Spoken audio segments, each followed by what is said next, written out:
أعوذ بالله من الشيطان الرجيم. بسم الله الرحمن الرحيم. يا أيها النبي جاهد الكفار والمنافقين واغلظ عليهم ومأواهم جهنم وبئس المصير. اے نبی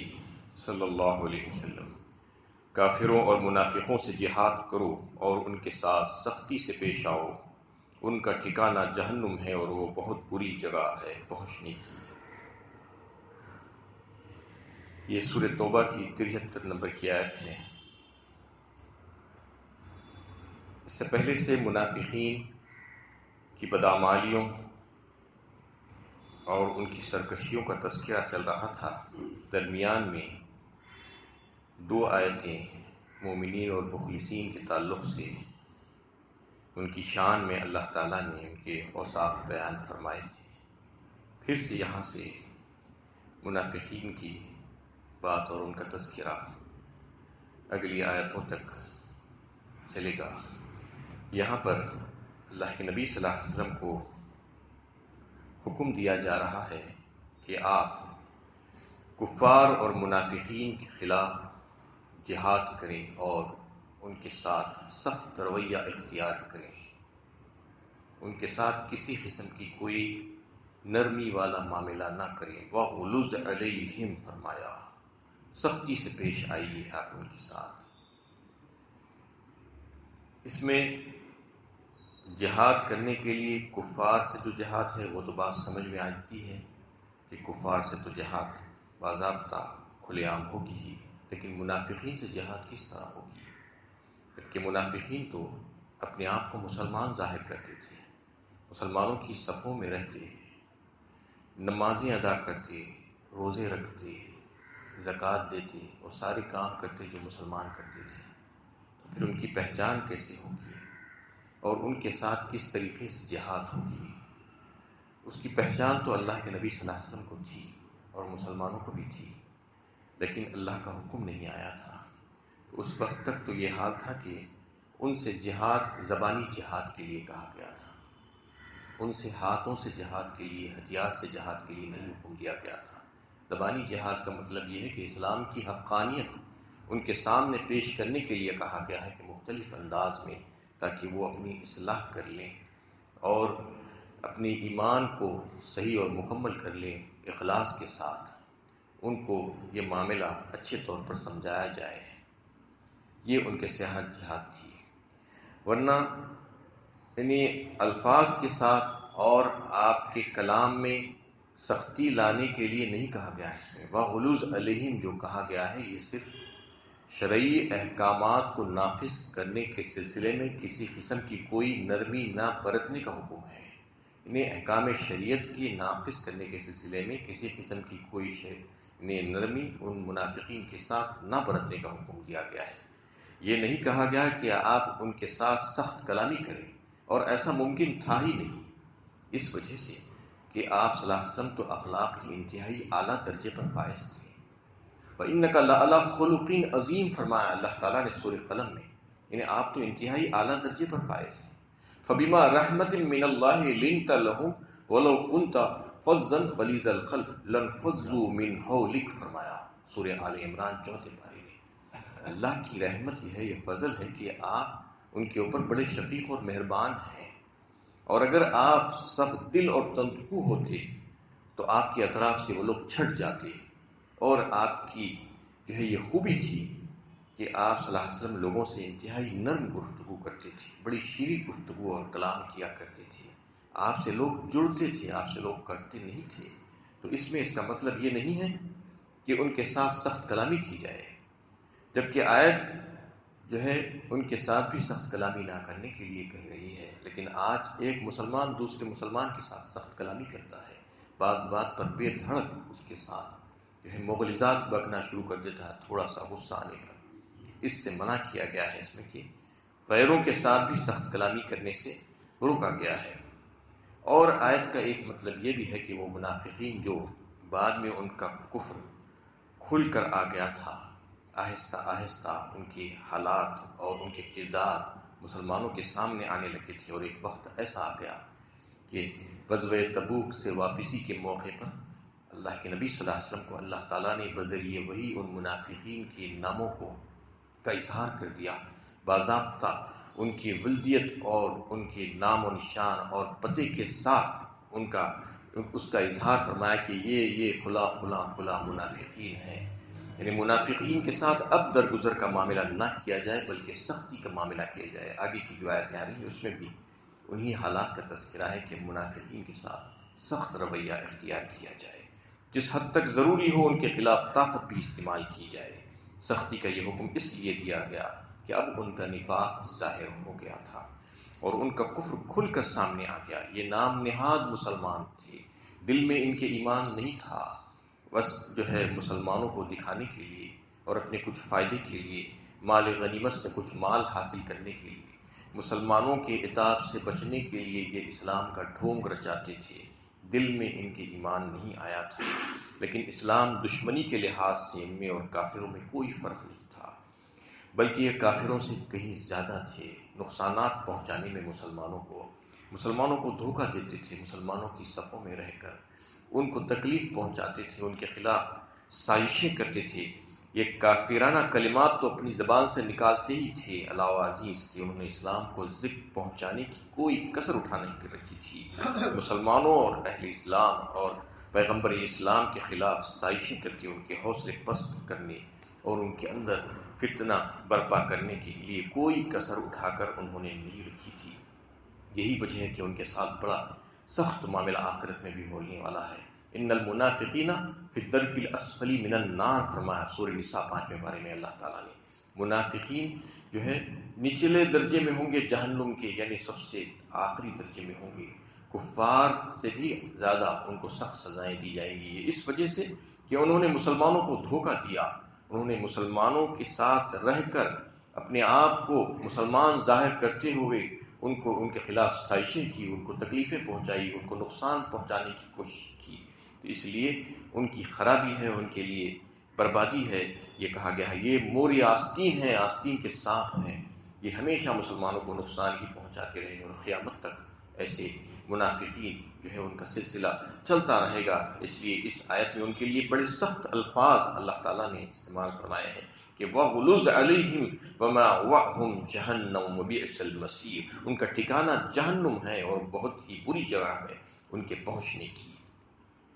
يَحْلِفُونَ بِاللَّهِ مَا قَالُوا وَلَقَدْ قَالُوا كَلِمَةَ الْكُفْرِ وَكَفَرُوا بَعْدَ إِسْلَامِهِمْ وَهَمُّوا بِمَا لَمْ يَنَالُوا وَمَا نَقَمُوا إِلَّا أَنْ أَغْنَاهُمُ اللَّهُ وَرَسُولُهُ مِنْ فَضْلِهِ فَإِنْ يَتُوبُوا يَكُ خَيْرًا لَهُمْ وَإِنْ يَتَوَلَّوْا يُعَذِّبْهُمُ اللَّهُ عَذَابًا أَلِيمًا فِي الدُّنْيَا وَالْآخِرَةِ وَمَا لَهُمْ فِي الْأَرْضِ مِنْ وَلِيٍّ وَلَا نَصِيرٍ۔ یہ اللہ کی قسم کھا کھا کر کہتے ہیں کہ ہم نے ایسا نہیں کہا،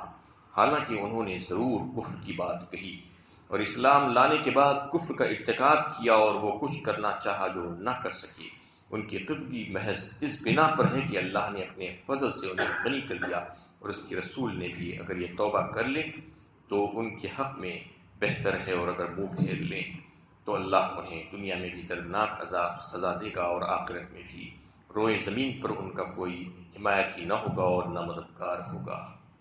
اس آیت میں کہ شان نزول کے بارے میں کئی ایک واقعات بیان کیے جاتے ہیں، کیونکہ اس کے سیاق و سباق سے یہ بات ظاہر ہوتی ہے کہ ان منافقین نے مسلمانوں کے خلاف اور پیغمبر صلی اللہ علیہ وسلم کے خلاف طرح طرح کی سازشیں کی تھی، لیکن ان کا کوئی بھی منصوبہ کامیاب نہیں ہو سکا، وہ ناکام و نامراد ہوئے۔ نبی صلی اللہ علیہ وسلم کے مدینہ ہجرت کر جانے سے پہلے مدینے کے عام لوگ بہت ہی غریب تھے، غربت اور افلاس تھا ان کے پاس۔ آپ کی تشریف آوری کے بعد آپ کی برکت سے مدینہ اسلام کا دارالسلطنت قرار پایا، تجارت کو بھی فروغ ملا، اس کے بعد مسلسل فتوحات کا جو سلسلہ چلا اس سے مال و دولت کی فراوانی حاصل ہو گئی، لوگوں کے ہاتھوں میں مال آ گیا۔ اس طرح اللہ تعالیٰ نے ان کے رزق میں کشادگی عطا فرمائی اور اس کے رسول نے اپنے احسانات سے انہیں نوازا، لیکن انہوں نے اس کے جواب میں اللہ کے ساتھ کفر اور اس کے رسول کے ساتھ دشمنی کا رویہ اختیار کیا۔ یہ حالات تھے اس وقت کے۔ تو اس آیت کے شان نزول کے بارے میں دو واقعات بڑے معروف ہیں۔ ایک واقعہ وہ تھا کہ جو غزوہ تبوک کے موقع پر نبی کریم صلی اللہ علیہ وسلم نے ایک خطبہ ارشاد فرمایا اور اس میں منافقین کی بدحالی اور ان کی بدعمالیوں کا تذکرہ فرمایا اور ان کے انجام بد کے تعلق سے ذکر فرمایا۔ اس محفل میں ایک منافق بھی موجود تھا، اور وہ منافق جو جالوس نام کا تھا، وہ جا کر اپنی مجلس میں یہ کہنے لگا کہ اگر محمد صلی اللہ علیہ وسلم جو کہتے ہیں وہ صحیح ہے تو پھر ہم گدھوں سے بھی بدتر ہے ہمارا حال۔ اس پر ایک صحابی رسول نے اس کی یہ بات سن لی، عامر بن قیس نے کہا کہ واقعی میں اللہ کے نبی صلی اللہ علیہ وسلم جو کہتے ہیں وہ بالکل سچ ہے، اور تم لوگوں کا حال واقعی میں گدھوں سے بھی بدتر ہے۔ اور پھر جب آپ صلی اللہ علیہ وسلم غزوہ تبوک سے واپس تشریف لائے مدینہ طیبہ، تو حضرت عامر بن قیس رضی اللہ تعالیٰ عنہ نے حاضر خدمت ہو کر عرض کیا کہ یا رسول اللہ، یہ منافقین آپ کے تعلق سے مجلس میں ایسا کہے ہیں یہ بات۔ تو اس پر وہ منافق جو تھا وہ وہاں پر اٹھ کر کھڑا ہو گیا اور مکر گیا اور کہنے لگا کہ عامر بن قیس غلط کہتے ہیں، میں نے ایسا نہیں کہا۔ اس پر اللہ کے نبی صلی اللہ علیہ وسلم نے دونوں سے کہا کہ تم منبر نبوی کے پاس قریب آ کر اللہ کی قسم کھا کر کہو۔ تو سب سے پہلے وہ منافق نے آ کر بے دھڑک قسم کھائی کہ میں نے یہ بات نہیں کہی ہے، اور عامر نے مجھ پر یہ تہمت لگائی ہے۔ اس کے بعد حضرت عامر بن قیس کا نمبر آیا، انہوں نے آ کر بھی اللہ کی قسم کھائی اور کہا کہ اس نے یہ بات کہی ہے، اور فوراً اپنے ہاتھ اٹھا دیے دعا کے لیے اور اللہ تعالیٰ سے دعا کی کہ یا اللہ، آپ اپنے رسول پر بذریعہ وحی یہ بات کو، اس حقیقت کو روشن فرما دیں کہ یہ واقعہ کیا تھا۔ اور یہ آپ دعا کر رہے تھے، آپ صلی اللہ علیہ وسلم اور سارے مسلمان آپ کی دعا پر آمین کہتے جا رہے تھے۔ بس لوگ وہی مجلس میں بیٹھے ہوئے تھے کہ وحی کا سلسلہ شروع ہوا۔ حضرت جبرائیل امین حاضر ہوئے، وحی لے کر، یہ آیتیں لے کر حاضر ہوئے۔ جب آیتیں پڑھ کر سنائی گئی مجلس میں، تو منافق اٹھ کر کھڑا ہو گیا اور کہنے لگا کہ مجھ سے غلطی ہو گئی، میں اعتراف کرتا ہوں کہ عامر بن قیس نے جو بات کہی تھی وہ بالکل صحیح اور درست تھی، اور میں نے غلطی کی تھی، لیکن اسی آیت میں اللہ تعالیٰ نے مجھے توبہ کا حق بھی دیا ہے، جیسا کہ اسی آیت کا ایک حصہ ہے، فَإِن يَتُوبُوا يَكُونْ خَيْرًا لَهُمْ،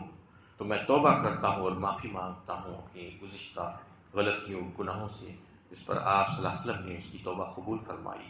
اور وہ مرتے دم تک جو ہے اس پر قائم رہا۔ یہ ایک واقعہ جو ہے اس سلسلے میں بیان کیا جاتا ہے۔ اور دوسرا واقعہ اس سلسلے میں جو ہے جو معروف ہے وہ